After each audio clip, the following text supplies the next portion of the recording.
Olá pessoal, seja bem-vindo a mais uma aula no canal Matemática Leve. Hoje vamos dar seguimento ao estudo das noções de conjunto e vamos falar das operações de conjuntos. A primeira operação que existe nos conjuntos é a chamada conjunto união. Dados dois conjuntos A, constituído pelos elementos 1, 2, 3, 4, e o conjunto B, constituído pelos elementos 2, 3, 5, 6. O conjunto união A, união com B, é o conjunto formado pelos elementos que pertencem a A ou a B. Ou seja, este conjunto ele é formado por elementos, temos X, por exemplo, deve pertencer a A ou X pertencer ao conjunto B. Tudo bem até aqui? Este é o primeiro. União. O segundo que nós temos é o conjunto interseção.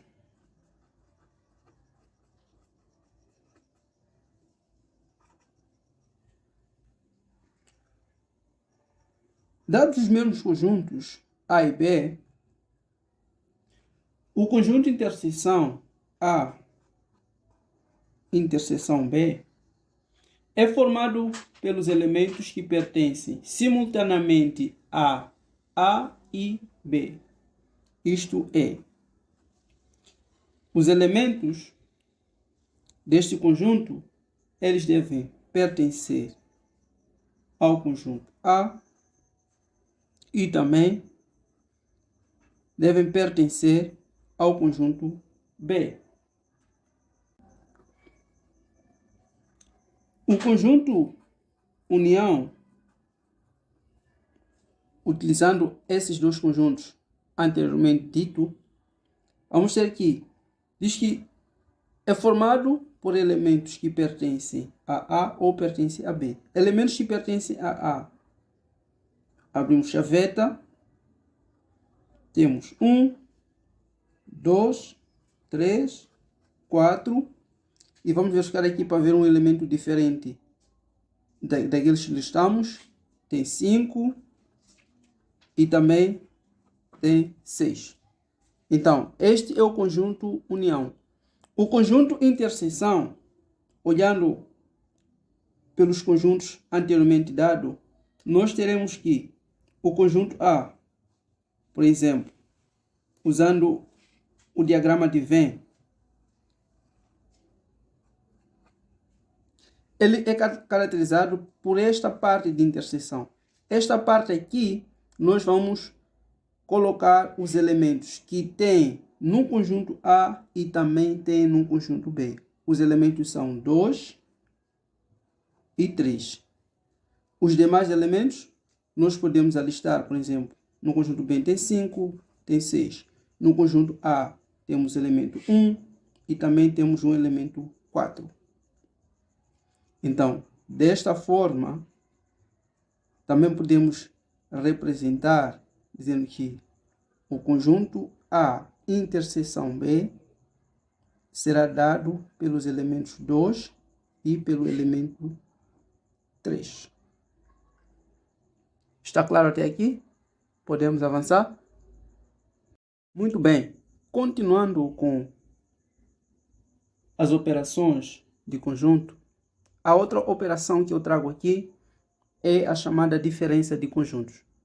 Ainda vamos continuar a usar os dois conjuntos anteriormente citados aqui, o conjunto A e o conjunto B, e diz que, dado dois conjuntos A e B, definimos como diferença de A em B, a diferença é denotada da seguinte forma: A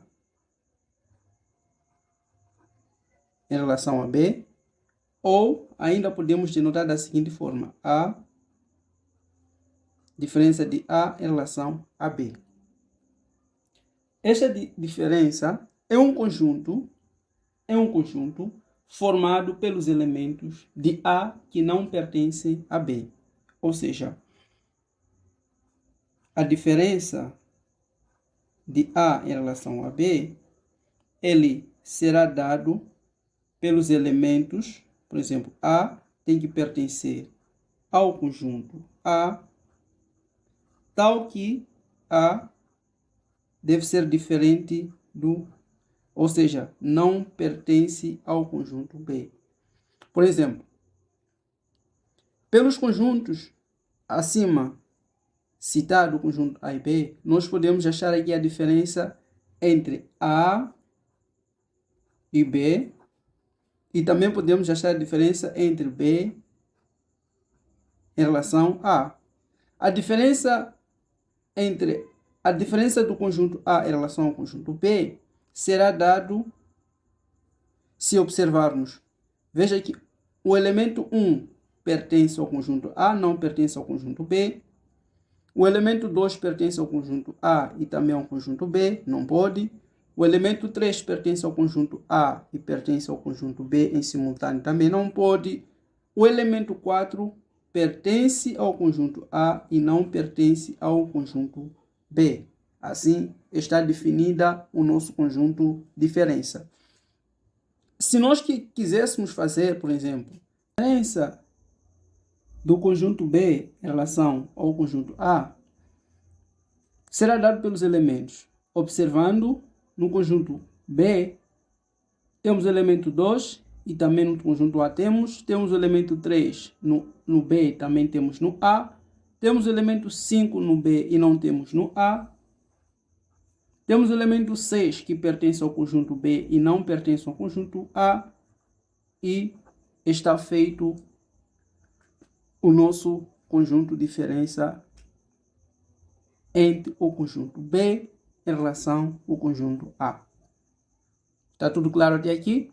E se você está gostando da aula até aqui, quero te recordar que deixe o seu like. Acima de tudo, não se esqueça de se inscrever aqui neste canal e ajude o canal a crescer, partilhando este link, partilhando esta aula com seu colega lá da escola que você sabe que também tem as mesmas dificuldades. Agora, para dar continuidade, vamos falar de complementar de B em A. Esta é uma das operações muito frequentes que nós havemos de nos deparar nos exercícios que nós havemos de resolver. Mas o que é complementar de um conjunto? Dado dois conjuntos A e B, dado dois conjuntos A, temos aqui o conjunto A constituído pelos elementos A, B, C, D, E. E temos ainda o conjunto B constituído pelos elementos A e E. Note que o conjunto B ele está contido no conjunto A. Então, nós escrevemos B contido no conjunto A.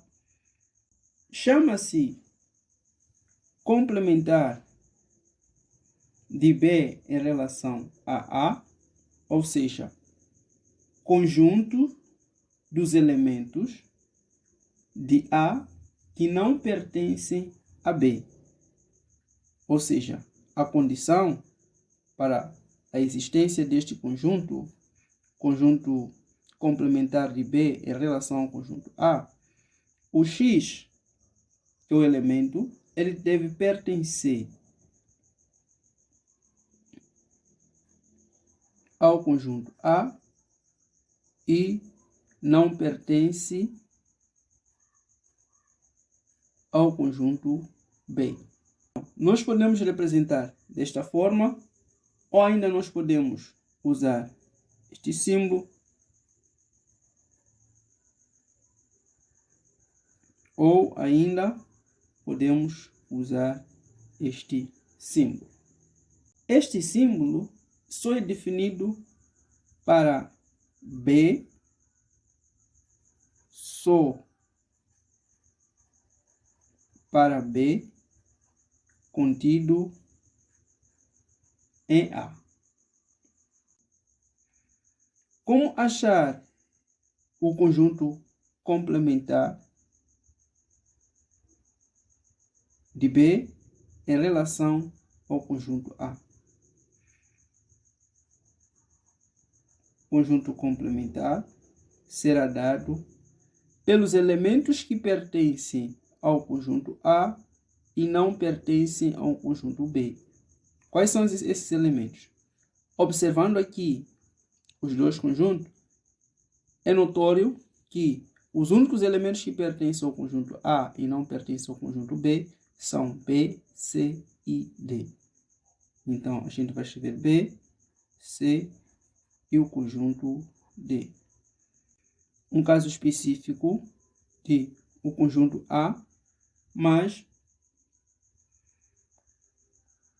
o conjunto A ele é igual, nesse caso, ao conjunto B. Por exemplo, o conjunto A seria dado por A, B, C, D, E. E também o conjunto B seria dado pelos mesmos elementos, ou seja, estaríamos diante de conjuntos iguais ou igualdade de conjunto. Como determinar o conjunto complementar de B em relação ao conjunto A? O complementar de B em relação ao conjunto A, ele seria dado pelo conjunto vazio. Por quê? Está-se a falar aqui de elementos que pertencem ao conjunto A e não pertencem ao conjunto B. Mas, nesta situação, os mesmos elementos que pertencem ao conjunto A são os mesmos que pertencem ao conjunto B. Logicamente que a solução seria o conjunto vazio. É interessante falar de cardinalidade de um conjunto. Nós usamos o símbolo cardinal A ou N, entre parênteses, o A. Mas o que é cardinal de um conjunto? Cardinal de um conjunto é o número de elementos que pertencem a um determinado conjunto. Por exemplo, se nós pretendemos determinar o cardinal do conjunto B, ou seja, o cardinal do conjunto A, nós haveremos de determinar ou encontrar um número de elementos que fazem parte deste mesmo conjunto. E assim acontece também, por exemplo, se nós tivermos o conjunto B. Mas, em caso de nós tivermos conjuntos A e B não vazios, com as notações A,